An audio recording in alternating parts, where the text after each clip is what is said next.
অবেস্টের আগে জুলাইতে এমন করে শোক পালন করতে হবে আমরা কেউ ভাবিনি। কিছুক্ষণ আগে আপনাকে একটা ঘটনার কথা বললাম, আপনি শুনেছেন। আমি আশা করি মাননীয় প্রধানমন্ত্রীকে আপনি এই ঘটনা বলবেন কি হয়েছে একজন শিক্ষার্থীর সঙ্গে। প্লিজ দর্শক কেউ ভাববেন না যে আমি প্ল্যান করে এসেছি, আমি কোনো ভিডিও বানানোর জন্য কান্নাকাট করছি। প্লিজ কেউ ভাববেন না, আমি একজন অ্যাঙ্কর। আমার আসলে ইমোশনাল হওয়ার কথা না, আমি মূল অনুষ্ঠানে যাচ্ছি। আজ বারবার বঙ্গবন্ধু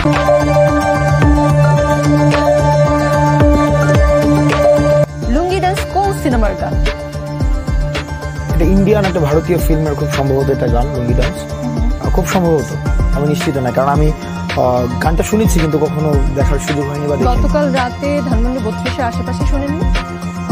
গতকাল এই বিষয়টি এসেছে, মানে শুনেছি। দেখুন, বঙ্গবন্ধু একটি মীমাংসিত সত্য এবং মীমাংসিত বিষয়। আমি প্রশ্নটা ছিল শুনেছেন শুনেননি? হ্যাঁ, আমি শুনেছি, আমার হলেও শুনেছি এবং ঢাকা বিশ্ববিদ্যালয়ে আমি শুনেছি এবং সেটিকে ডিজোন করার কোনো সুযোগ নেই। আমার প্রশ্ন শুধু অতটুকুই ছিল, শুনেছেন অথবা শুনেছেন। জি, আমি একটু বলছি, লুঙ্গি ডান্স হচ্ছে চেন্নাই এক্সপ্রেসের সিনেমার গান। এটা 2013 সালে মুক্তি পেয়েছে সিনেমাটি এবং এই গানটিতে কণ্ঠ দিয়েছেন হানি সিং নামে একজন গায়ক এবং এই গানটি রজনীকান্তকে ট্রিবিউট করে এই গানটি করা। মানে তারা তাদের সিনিয়র অভিনেতাদেরও এতটাই সম্মান দেন যে এইরকম একটা বড় সিনেমায় শুধুমাত্র তাকে ট্রিবিউট করে একটি গান করা হয়েছে।